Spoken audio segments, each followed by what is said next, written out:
just really comfortable right now. Soon as she hit that note, he turns over. There's nothing that he's relaxed about except for that sound hitting his auric field. Man, that was cool. This is amazing. It shouldn't be surprising, you know, watching animals respond to what you do.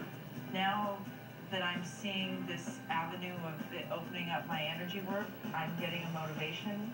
I can't deny that. It's working a little bit. Good.